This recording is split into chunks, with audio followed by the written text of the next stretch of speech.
Je m'appelle Martin et aujourd'hui, nous allons partager une histoire incroyable de l'un de nos chers abonnés, Harper Lewis, un astrologue de renom. La vie de Harper a pris une tournure inimaginable au début de 2025 lorsqu'elle a vécu une expérience de mort imminente qui a changé tout ce qu'elle pensait savoir sur la vie, la mort et l'univers. Ce qu'elle a vu et appris au cours de ces moments remettra en question tout ce que vous savez sur le monde dans lequel nous vivons et ce qui va suivre. L'expérience de Harper a révélé des vérités cachées sur l'avenir, notamment un changement cosmique qui mettra fin à un cycle de 26 000 ans. Plongeons dans le parcours extraordinaire de Harper. C'était le 21 février 2025, une soirée froide mais claire. Harper Lewis venait de terminer une longue journée de séance avec les clients. En tant qu'astrologue bien connu, ces journées étaient souvent remplies de consultations et de lectures détaillées de thèmes. Elle se sentait inhabituellement épuisée depuis une semaine, sentant un étrange changement dans l'énergie autour d'elle. C'était comme si quelque chose avait changé dans le cosmos, mais elle n'arrivait pas à mettre le doigt dessus. Après avoir fermé son ordinateur portable et fini sa dernière tasse de thé, Harper a décidé de rendre visite à un ami proche.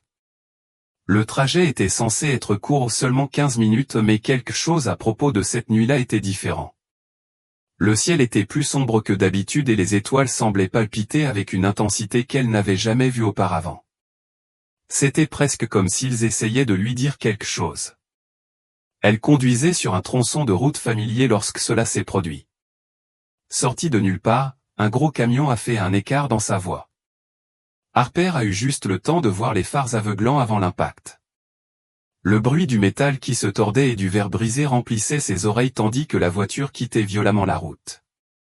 Sa tête heurta la vitre latérale, puis le silence. Elle se souvenait de la sensation de mollesse de son corps. Sa respiration ralentit et le son de son rythme cardiaque s'estompa au loin. Le froid de l'air nocturne s'insinuait dans sa peau. Puis tout s'est arrêté. Il n'y avait aucune peur, juste du calme. Harper savait qu'elle était en train de mourir.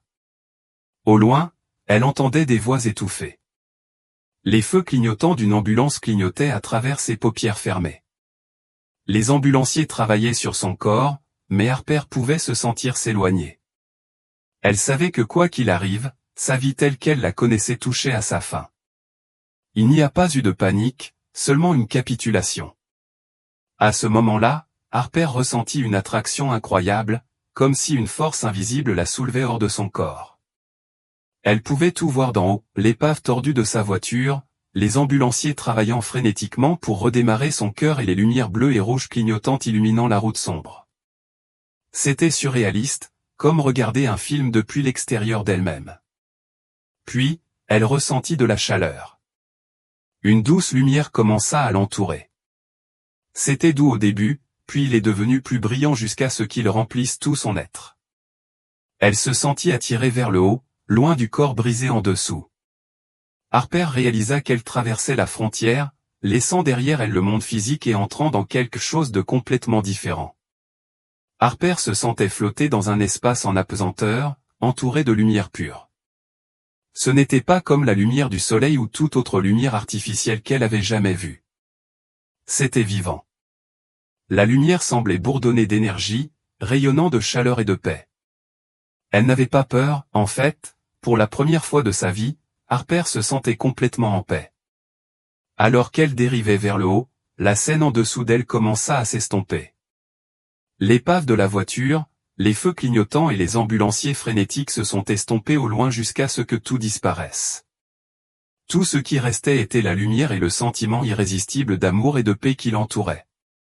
Harper a pris conscience d'une autre présence à proximité.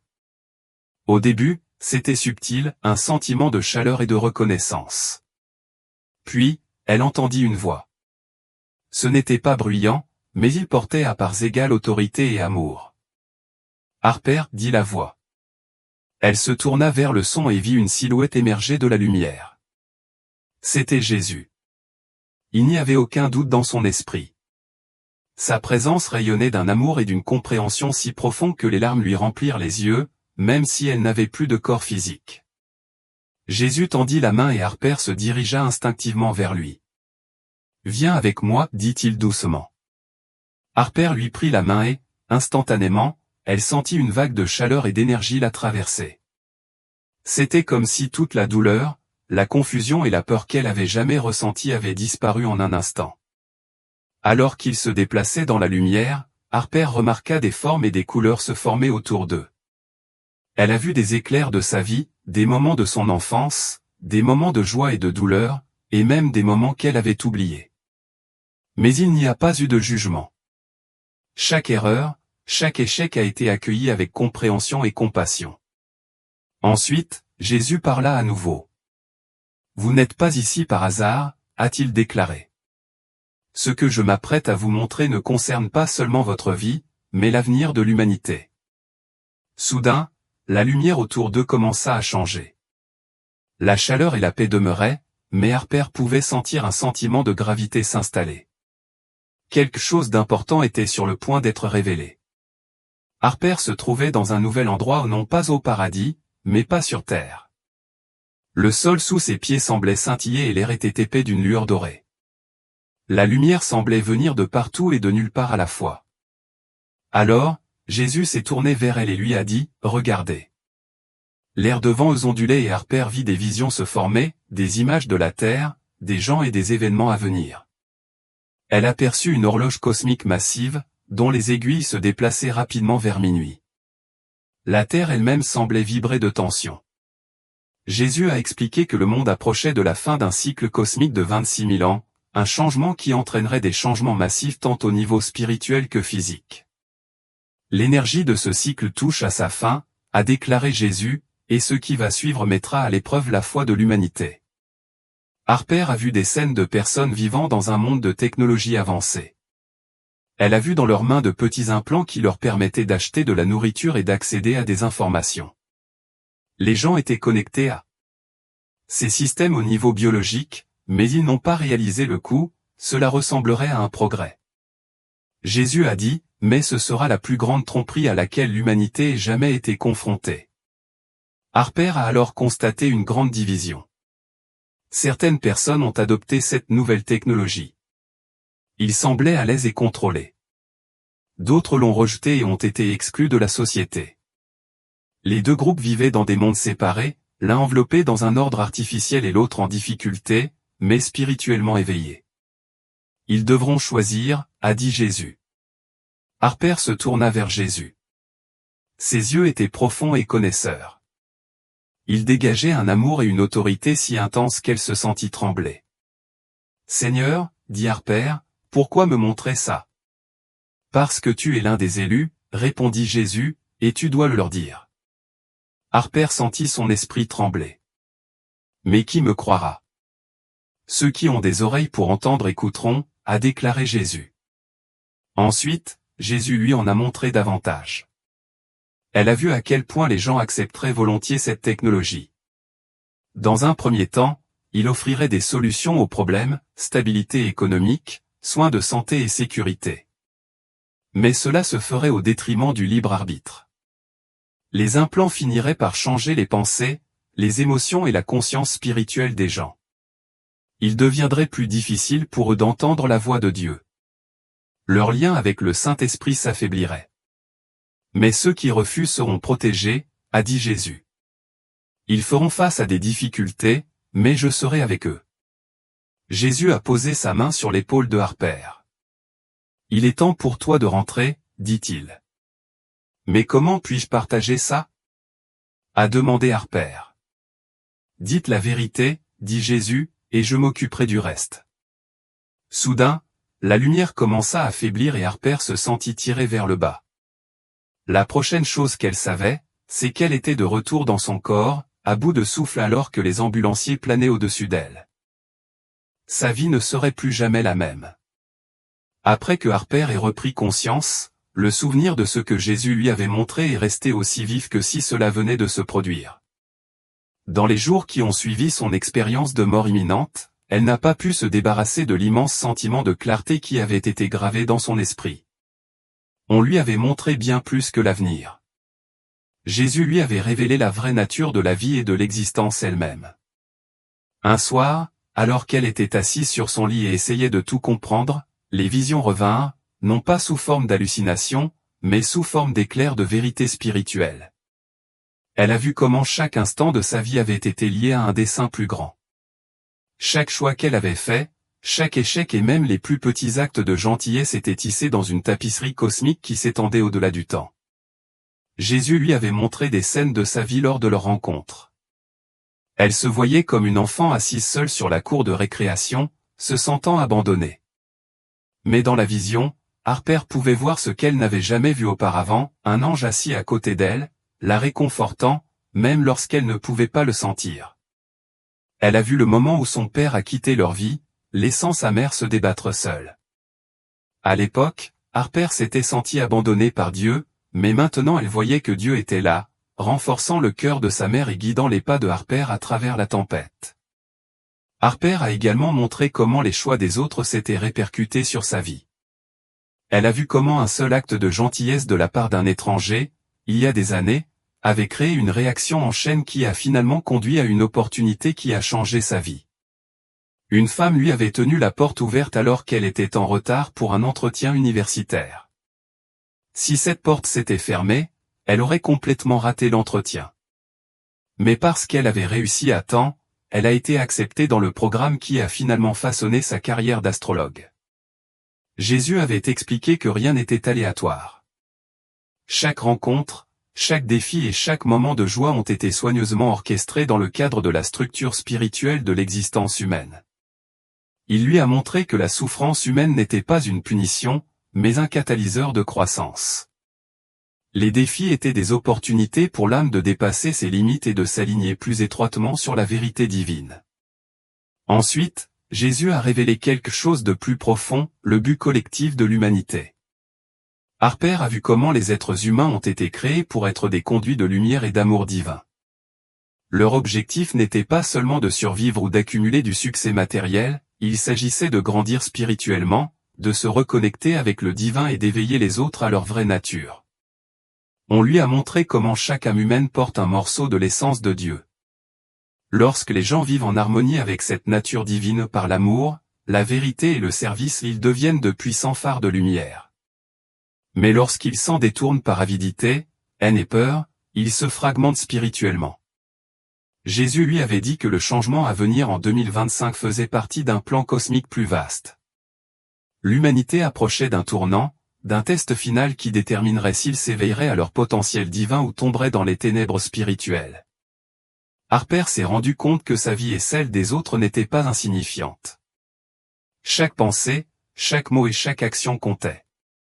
Les choix que l'humanité fera dans les années à venir façonneront non seulement l'avenir de la Terre, mais aussi l'ensemble du tissu spirituel de l'existence. Alors que Harper était assise dans le calme de sa chambre, elle ressentait un immense sentiment de responsabilité. Jésus lui avait montré le véritable but de sa vie, et maintenant c'était à elle de le vivre.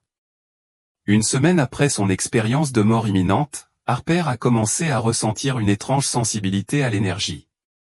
Elle pouvait ressentir des changements dans l'atmosphère, des vibrations subtiles que la plupart des gens ignoraient. C'était comme si l'univers lui-même palpitait de tension. Elle a commencé à faire des rêves vifs la nuit. Dans ses rêves, elle voyait une immense horloge cosmique suspendue dans le ciel.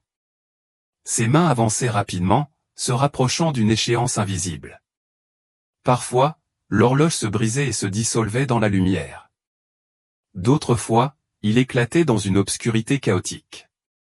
Harper savait que ce n'était pas seulement un rêve, c'était un avertissement. Jésus lui avait montré la chronologie cosmique lors de son émis. Il a expliqué que l'humanité avait vécu un cycle de 26 000 ans, une période liée à l'alignement de la Terre avec le centre galactique.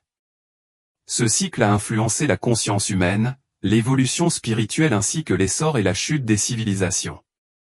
Harper a montré comment les cultures anciennes connaissaient ce cycle. Les Mayas, les Égyptiens et les Hopis avaient tous suivi les schémas cosmiques, comprenant que la fin d'un cycle entraînerait des changements massifs dans la conscience humaine. Mais le changement final, celui qui aura lieu en 2025, ne ressemble à rien de ce qui s'était produit auparavant. Dans la vision, Harper a vu la Terre positionnée à un carrefour dans le champ galactique. Les énergies du centre de la galaxie se déversaient sur la planète, créant un changement dans la fréquence spirituelle de l'humanité. C'était comme si le champ vibratoire de la Terre était en train d'être recalibré, se préparant soit à un réveil, soit à un effondrement. Jésus avait expliqué que ce changement révélerait tout ce qui se cache sous la surface, non seulement politiquement et économiquement, mais spirituellement. Les véritables intentions des gens, leurs ténèbres cachées et leurs forces spirituelles seraient mises en lumière. Harper a compris que ce changement créerait deux réalités différentes. Ceux qui s'alignent sur la fréquence spirituelle supérieure connaîtront un profond éveil. Ils deviendraient plus intuitifs, plus sensibles à l'énergie et plus connectés à la vérité divine. Les miracles deviendraient plus fréquents, la guérison s'accélérerait et la manifestation deviendrait plus facile. Mais ceux qui résistaient à ce changement, ceux qui s'accrochaient au contrôle, à l'avidité et à la peur connaîtraient le contraire. Leur conscience spirituelle commencerait à se fermer. Ils deviendraient plus dépendants des systèmes externes, technologies, gouvernements et structures matérielles. Ils se retrouveraient piégés dans une réalité définie par un ordre artificiel, déconnecté de la vérité spirituelle. Il a été démontré à Harper que la fin du cycle de 26 000 ans ne serait pas un événement isolé. Cela se déroulera sur des mois et des années, mais 2025 marquera un tournant. Les décisions prises au cours de cette année définiraient la trajectoire de la conscience humaine pour les siècles à venir. L'horloge cosmique que Harper avait vue dans ses visions n'était pas seulement symbolique, c'était réel. Le changement se produisait maintenant, et l'humanité n'avait plus que peu de temps pour choisir le chemin qu'elle allait emprunter. Jésus avait montré à Harper comment la transition commencerait non pas par la guerre ou la violence, mais par la commodité. Dans sa vision, Harper voyait une société dans laquelle les gens n'auraient plus besoin de téléphone ni de carte de crédit. Au lieu de cela, ils avaient de petits implants sous la peau qui leur permettaient d'accéder instantanément à l'argent, aux soins de santé et à la communication. Les implants ont été commercialisés comme une solution aux problèmes modernes, un moyen de se protéger contre le vol d'identité, de rationaliser les soins de santé et de rendre la vie plus efficace. Au début, les gens l'ont accueilli avec enthousiasme. C'était plus facile que de se souvenir de mots de passe ou de transporter de l'argent liquide.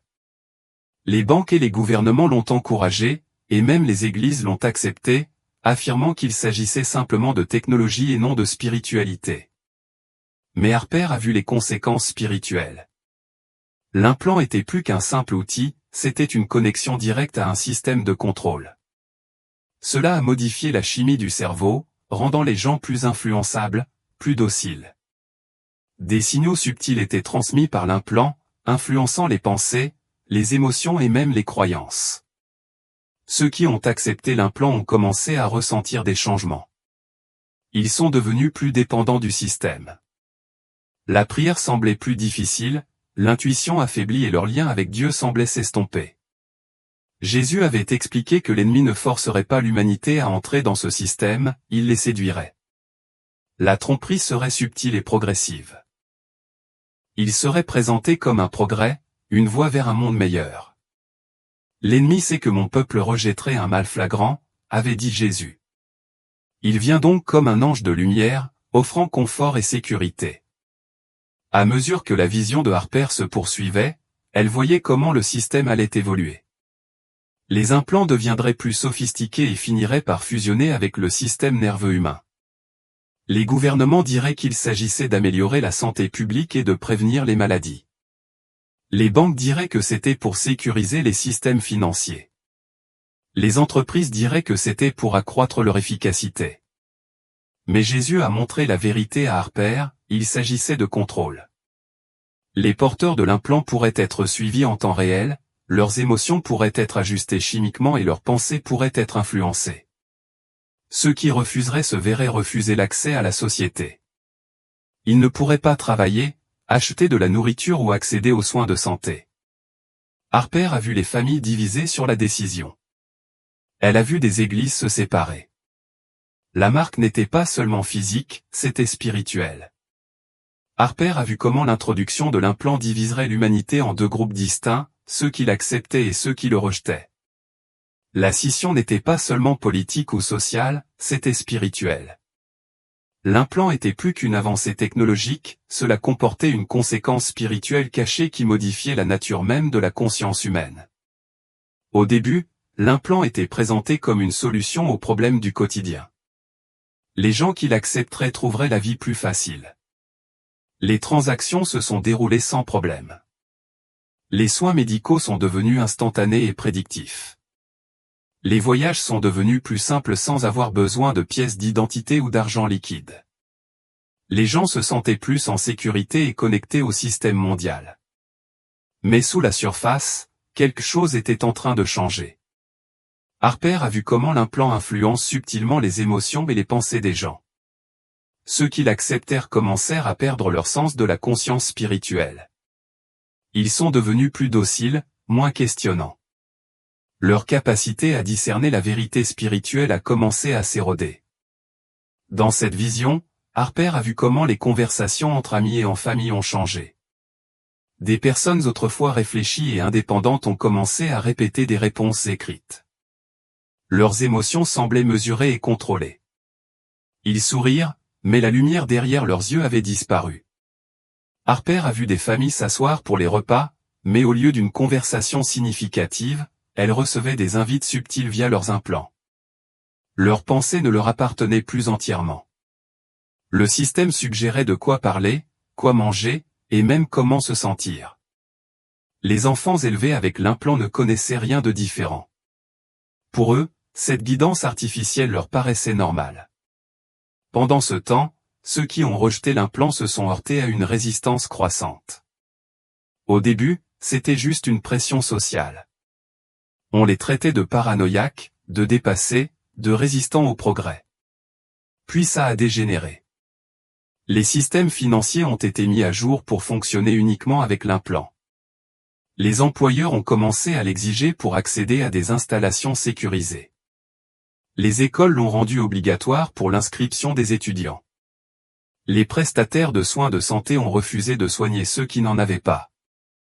Harper a vu des communautés entières être remodelées. Les quartiers où la plupart des gens avaient accepté l'implant étaient propres, efficaces et ordonnés, mais sans vie. Il n'y avait aucune chaleur spirituelle, aucune authenticité. En revanche, les communautés où les gens avaient rejeté l'implant étaient en difficulté. Les approvisionnements étaient rares, les infrastructures étaient en panne et les ressources étaient coupées.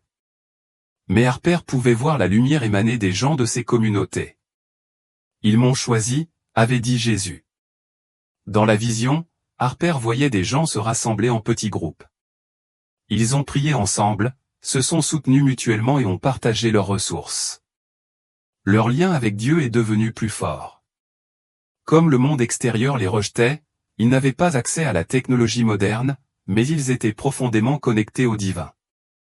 Ils étaient protégés non pas par la force physique, mais par la force spirituelle. Harper a vu à quel point ceux qui acceptaient l'implant semblaient initialement s'épanouir. Leur vie paraîtrait plus facile, plus stable. Mais sous la surface, leur force spirituelle s'amenuisait. Ils ne pouvaient plus sentir la présence de Dieu. Leurs prières sont devenues creuses, leur lien avec le Saint-Esprit s'est estompé. Ils avaient troqué la liberté spirituelle contre le confort du monde. Jésus a dit que la division devenait claire.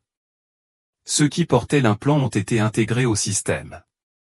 Leur vie était douce et contrôlée, mais spirituellement vide. Ceux qui n'avaient pas d'implant étaient confrontés à des difficultés et à l'isolement, mais ils portaient en eux une lumière qui ne pouvait être éteinte.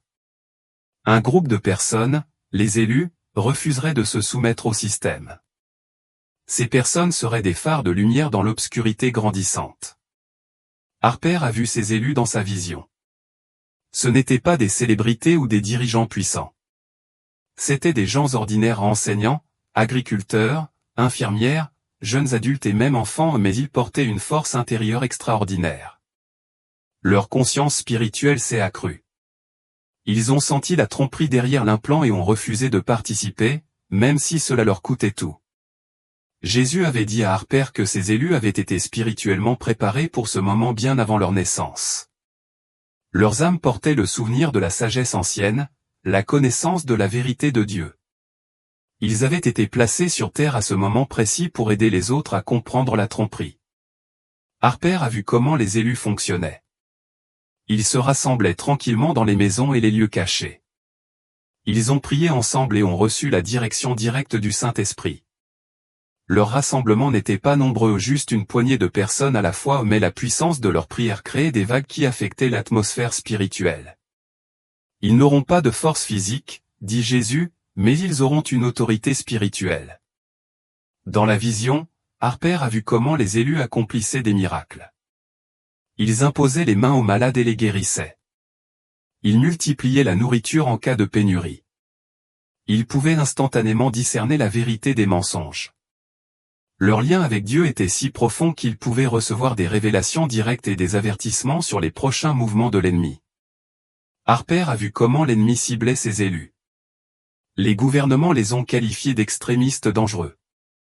Les plateformes médiatiques les ont accusés de propager de la désinformation et de susciter la peur. Certains ont été arrêtés et d'autres ont été contraints de se cacher. Mais leur foi n'a pas faibli. Ils ne se battront pas avec des armes, a déclaré Jésus. Ils se battront avec la vérité.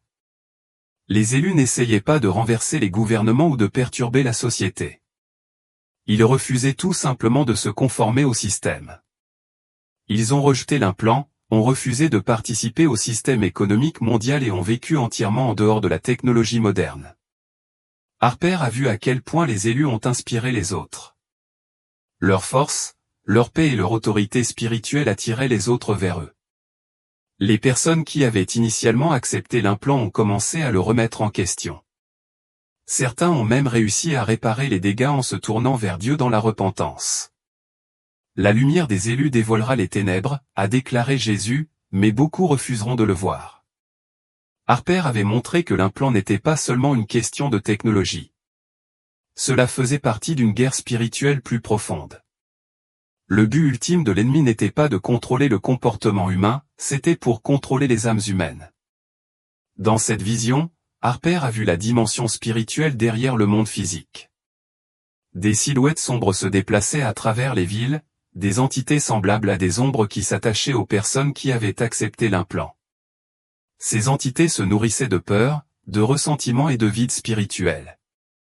Harper a vu comment l'implant agissait comme une passerelle spirituelle.